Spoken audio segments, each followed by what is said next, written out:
We have with us Glenn Diesen. He's professor at the University of South-Eastern Norway and author of the Ukraine War and Eurasian World Order. Glenn, welcome back to the Freedom Side Live. Oh, thank you for having me back. Well, it's our pleasure. And, I think there's a lot to talk about because we have this upcoming meeting, I believe tomorrow, between Trump and Putin in Alaska. It's pretty much dominating the news at the moment. There's also talks that Ukrainian President Zelensky was reportedly not invited to this meeting. This is pretty high stakes, right? Or is it just political theater? Can you basically just kind of lay out what's going on this weekend and what you think we can expect from this meeting? Well, you mentioned Zelensky not being invited, and this is by many or seen as some kind of a scandal. But it depends how you see this conflict. It's often sold to the public as merely a conflict between Russia and Ukraine. However, I think it's more accurate to define it as a conflict between NATO and Russia being played out in Ukraine. So it kind of makes sense for the two big players, that is, United States and Russia, to more or less reach a common understanding before they begin to bring in Zelensky or the Europeans.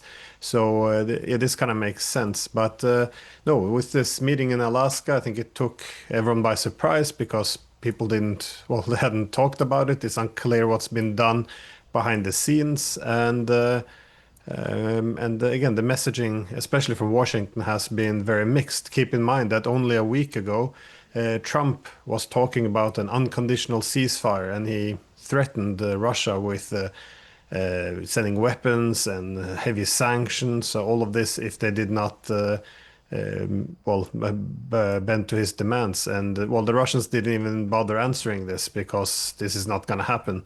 So suddenly now we're having a summit, and from the Russian side, usually I would be very skeptical, but from the Russian side,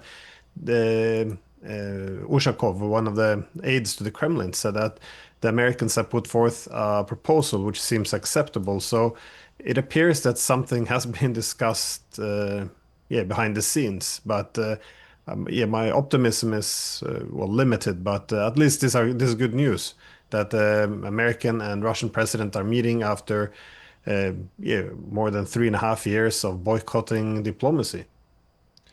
Yeah, Donald Trump has really always tried to frame himself as a peacemaker, a deal maker, someone who's going to bring peace to the world. And when he first got elected in 2024, I mean, he was talking about how he's going to bring peace to the region and how, well his talks with Putin are going, phone calls.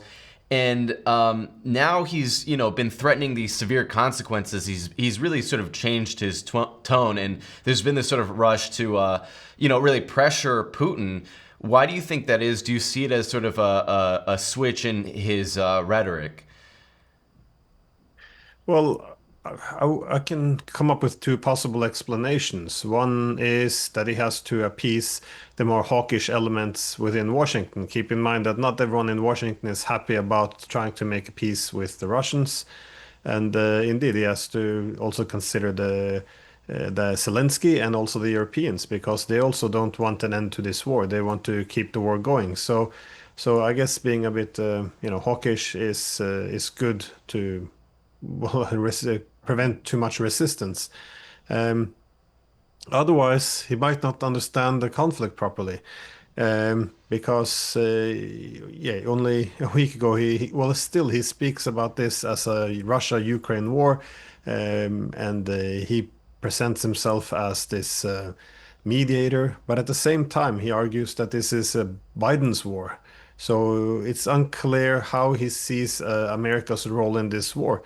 Indeed, on two occasions, he recognized that the war began because of NATO expansion. Now, this has been a very important recognition, because if you can identify why the war began, then you can begin to look for the right solution. So, and if he does recognize that this is the problem of NATO expansion, then of course restoring Ukraine's neutrality would have to be at the foundation of any peace deal.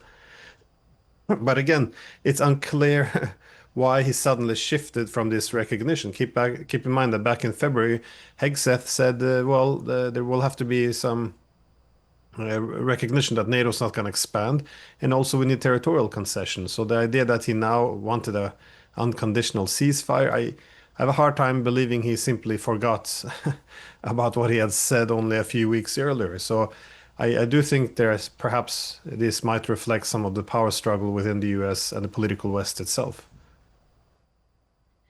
Glenn, I'm curious, I've been watching the mainstream media and the way that they've been framing this upcoming meeting. And they're, of course, very upset about it because they tend to get very upset by any measure of diplomacy when it comes to this war between Russia and Ukraine that the West has been, fueling by continuing to funnel weapons into Ukraine. But they're framing this as a kind of like preemptive win for Putin. They're framing Vladimir Putin is coming as exuding confidence and wanting to attach, economic relations into these talks, like trade talks, into this diplomacy about Ukraine, and how it puts, the U.S. and the West on the back foot. I mean, when you see the mainstream media coverage of this, is there any reality to the way that they're seeing this, or is it just, completely out of whack? Well, I do think that Putin is feeling confident. They're winning the war. This is a war of attrition. Often people just look at territorial changes, but in a war of attrition, you don't go for the territory right away when you have a heavily defended defensive lines. So instead, what you do in a war of attrition, you destroy the enemy, and then you can take the territory. And that's what you see now. The Russians are moving faster and faster forward. They're entering this fortified defensive lines of the Ukrainians. Some of them are not even manned anymore because of the destruction they have leveled against them. So again, they're winning the war. There's nothing really. The NATO doesn't really have that much more weapons to send. Trump, of course, threatened more sanctions, and secondary sanctions.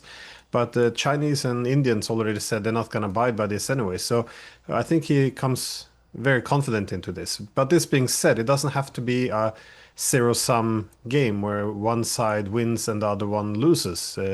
There's the United States and Russia. They don't really need to have this ongoing conflict, and this seems to be something that Trump recognized as well. I think initially he was talking more in the line of the Kissinger concern that China and Russia were being pushed too close together.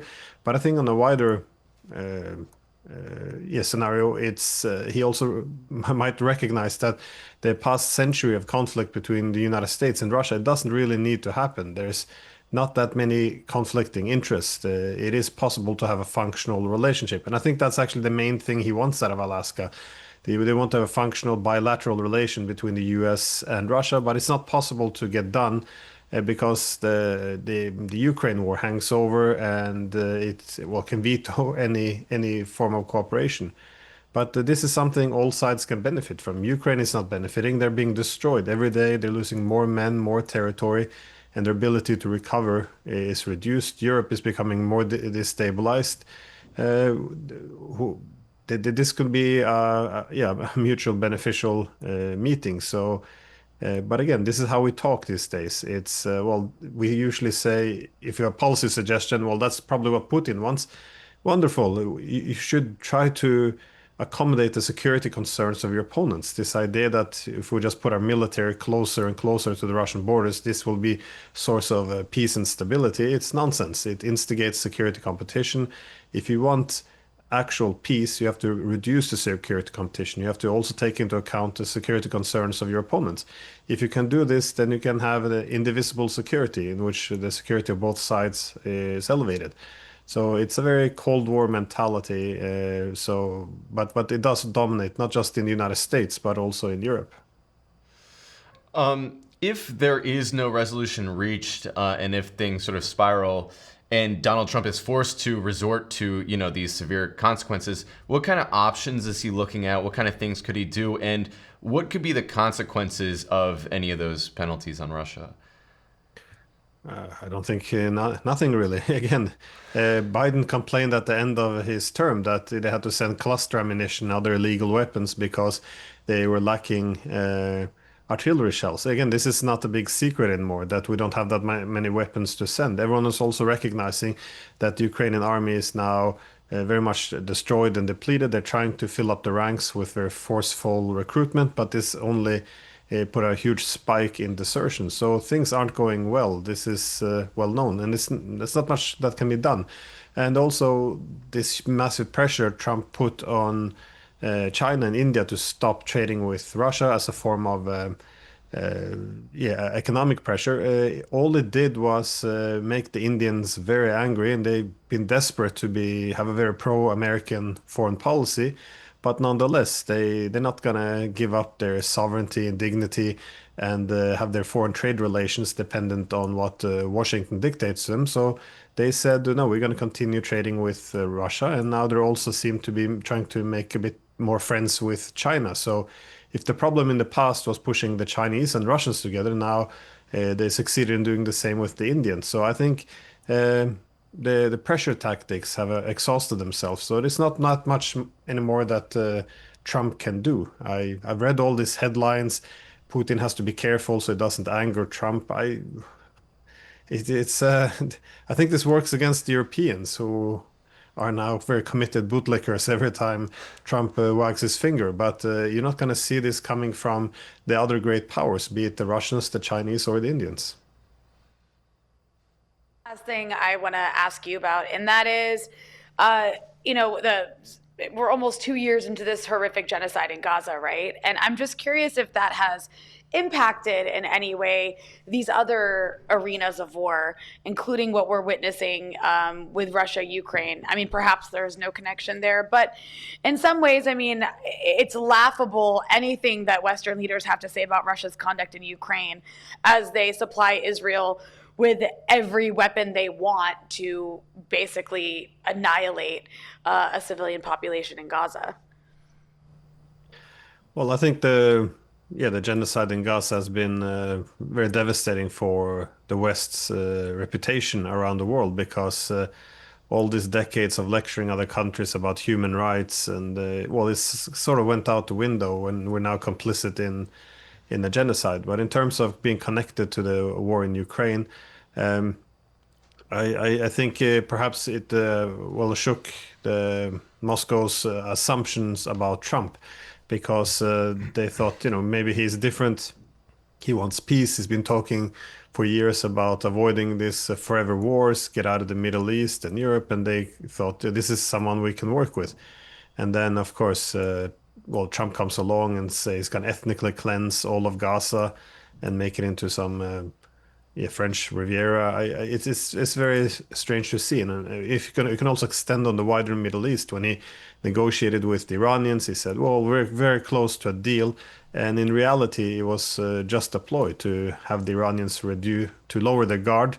So, they had plans in advance to do a decapitation strike on the Iranians while they were negotiating. So I think all of this has impacted the Russians to some extent, that they're now thinking, that they're less trust, that whatever they agree with Trump, it might not be worth the paper it's written on. And this is very bad news for Ukraine, because the main thing the Russians are worried about is NATO creeping up on its borders. He doesn't want NATO in Ukraine.